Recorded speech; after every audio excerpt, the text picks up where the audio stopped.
سلام كمي صنحو كبرات تخطاتلت نلام ربع حاد حملة 2026 زتدالو حدش زيناتات حزالكم قريبا لخو مكتتالكم يعدم فلما كندبتاتو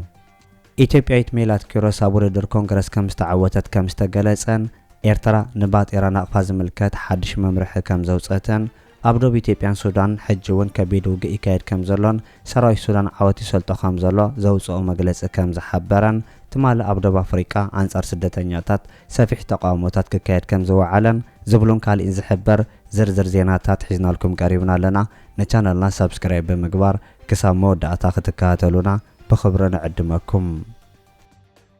ኣብ ደቡብ ኣፍሪቃ ትማሊ ኣንጻር ስደተኛታት ሰፊሕ ተቃውሞ ከም ዝወዓለ ተገሊጹ ብሰንከቲ ዘይመንግስታዊ ዕስለ ኣብ ደቡብ ኣፍሪቃ ዝጀመሮ ጸረ ስደተኛታት ዝኾነ ኣድማን ግፍዕን ኣብ ደቡብ ኣፍሪቃ ፍሉይ ናዕቢ ሰፊኑ ከም ዘሎ ዝሕበር ኮይኑ ትማሊ ክካየድ ዝወዓለ ሰፊሕ ተቃውሞ ነታ ሃገር ኣብ ቅልውላው እትይዋ ከም ዘሎ እውን ይግለጽ ደቡብ ኣፍሪቃ 6000 ኣባላት ፖሊስ ብምውፋር ነቲ ናይ ዕስለ ተቃውሞ ክትዓብጦ ትፍትን ከም ዘላ ዝግለጽ ኮይኑ እቲ ህዝባዊ መልክዕ ሒዙ ዘሎ ደቡብ ኣፍሪቃውያን ካብቲ ሃገር ክወፁ ዝእዝዝ ምፍራሕን መጥቃዕትን ዝተሓወሶ ኣዋጅ ትማሊ ናይ መወዳእታ መዓልቲ ምዃኑ እውን ክግለጽ ጸኒሑ እዩ መንግስቲ ደቡብ ኣፍሪቃ ነቲ ናይ ዕስለ ጉጅለ ዝተበገሰ ንመላእ ኣፍሪቃ ኣብ ሻቕሎ ዘእተወ ዜጋታት ኣፍሪቃ ዝጋፋዕ ተርእዮ ኣብ ምፍታሕ ብዝተፃወቶ ድኹም ተራ ብብዙሓት መንግስታት ኣፍሪቃ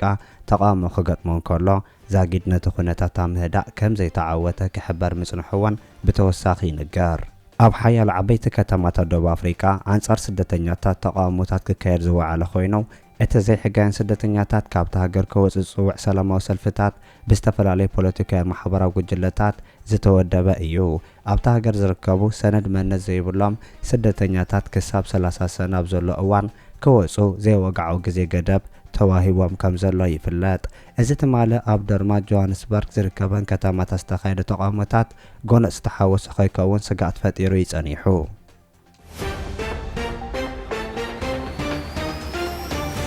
ኣብ ደቡብ ኢትዮጵያ ሕጂ እውን ከቢድ ውግእ ይካየድ ከም ዘሎ ተገሊጹ መንግስቲ ሰራዊት ሱዳን ትማላው ዘውፅኦ መግለጺ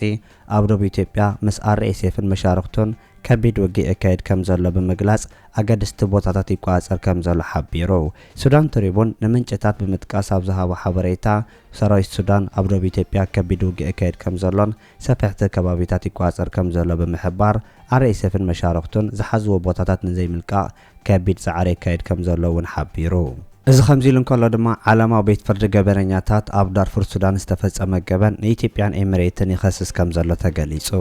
ዓለም ለኸ ቤት ፍርዲ ገበን ኣብ ሱዳን ዝተፈጸመ ግፍዕ ዝተኸሰሱ ላዕለዎት ሰብ ስልጣናት ኤሚሬትን ኢትዮጵያን ክምርመር ከም ዝተሓተተ ተገሊጹ ጥምረት ኣህጉራዊ ትካል ሰብኣዊ መሰላትን ሕጋውያን ትካላትን ኣህጉራዊ ቤት ፍርዲ ገበን ኢትዮጵያ ኣብ ዞባ ዳርፉር ሱዳን ኣብ ዝተፈጸመ ግጭት ዘመሓድሩ ተባሂሎም ዝተኸሰሱ ላዕለዎት ሰብ ስልጣን ካብ ኢትዮጵያ ኤሚሬት ክምርመር ጻውዒት ከም ዘቀረበሉ ተገሊጹ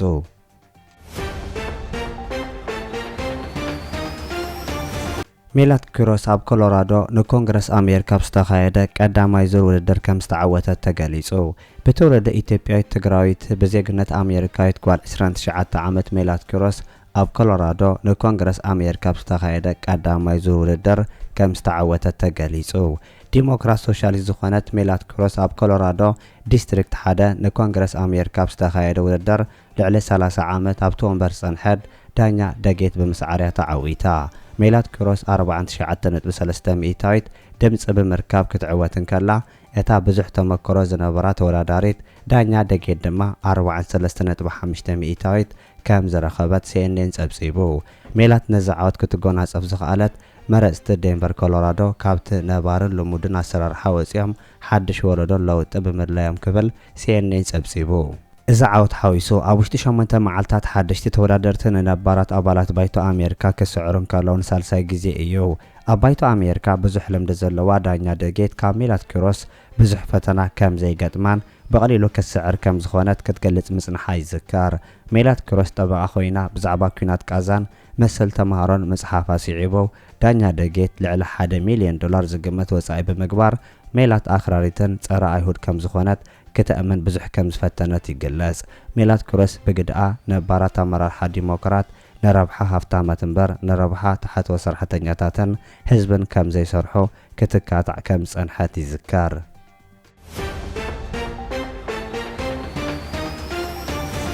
ኣብ ክልል ትግራይ ዝካየድ ዘሎ ግፋን ገድድ ወተሃደራዊ ኣገልግሎት ዝምልከት ሎሚ ኣብ ከተማ መቐለ ዘተ ይካየድ ከም ዘሎ ተገሊጹ ህላውን ድሕነትን ህዝቢ ትግራይ ንምውሓስ ብዝብል ዝወፅእ ኣዋጅ ላዕሎት ኣመራርሓን ሰሙያ ሚድያን ግንዛበ ክጭብጡ ዘኽእል መድረኽ ዘተ ይሳለጥ ከም ዘሎ ተገሊጹ ኣድላይነት እቲ ኣዋጅ ዘቕረበ ምክትል ፕረዝዳንትን ሓላፈ ቢሮ ፍትሕን ትግራይ ኣቶ ኣማኑኤል ኣሰፋ ሓደ ህዝብን ሃገርን ዝመሓደር ብሕጊ እንተኾነ ግን ኣብዚ ሕጂ እዋን ትግራይ ኣብ ከቢድ ጸገምያ ዘላ በትስሩዕ ሕጊ ሃገር ዝምርሐሉ ዝመሓደረሉ ኩነታት ከም ዘየለ ሕጂ ኣብ ትግራይ ብመንግስቲ ፌደራል ኣብ ባንኪ ጥረ ገንዘብ ከይህሉ ነዳዲ ባጀት ኮታስ ማሕበራዊ ቁጠባዊ ፖለቲካዊ ጽዕንቶን ጸቕጥን ይበጽሖሎ ኢሉ ህዝቢ ትግራይ ጀኖሳይድ ተፈጺሙሉ ብዘካየዶ ቃልሲ ድማ ናብ ውዕሊ ፕሪቶሪያ ከም ዝበጽሐ እንተኾነ ግን እቲ ውዕሊ ኣብ ምትግባር ዓብ ጸገም ከም ዘጋጠሞ ኣቶ ኣማኑኤል ኣሰፋ ዝገለጸ ኮይኑ ኣብ መንጎ መንግስቲ ፌደራልን ሕወሓትን ዝተፈጸመ ስምምዕ ፕሪቶሪያ ይጥሓስ ከም ዘሎን ሕግታት ጥሒሱ መንግስቲ ብልጽግና ኣብ ልዕሊኦም ጸቕጢ ይገብር ከም ዘሎ ብምሕባር ስለ ዝኾነ ድማ ህዝቢ ትግራይ ኣብ ሕጂ ኣብ ሓደጋ ህልውና ኣሎ ክብል ዝገለጸ ኣቶ ኣማኑኤል እቲ ወፂ ዘሎ ኣዋጅ ድማ ብዋንነት ህላውን ድሕነትን ህዝቢ ትግራይ ንምውሓስ ምዃኑ ገሊጹ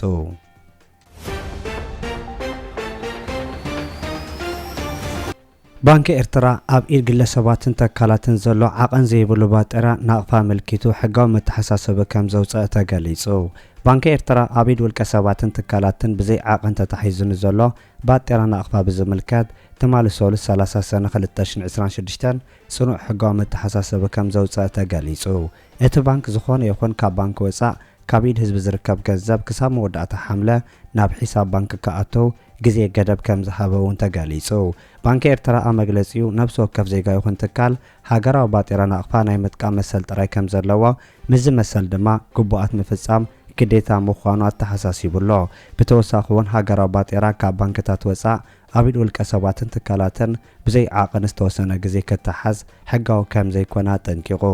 ባንኪ ኤርትራ ካብ ባንክታት ወፃኢ ኣብ ኢድ ውልቀ ሰባትን ትካላትን ብዛዕባ ዘሎ ዓቐን ዘይብሉ ባጤራ ናቕፋ ሕጋዊ መተሓሳሰቢ ኣውፅኡ ሙሉእ ትሕዝቱ ይስዕብ ሕጋዊ መተሓሳሰቢ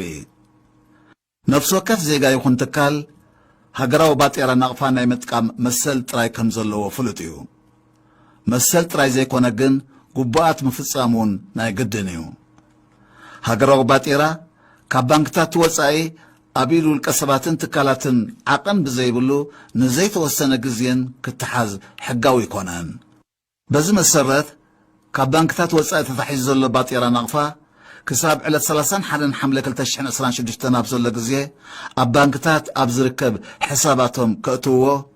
ሕሳብ ዘይብሎም ድማ ሕሳብ ከፊቶም ኣታዊ ክገብርዎ ንሕበር እዚ ምስ ዘይግበር ግን ሕጋዊ ስጉምቲ ክውሰድ ምዃኑ ነፍልጥ ባንኪ ኤርትራ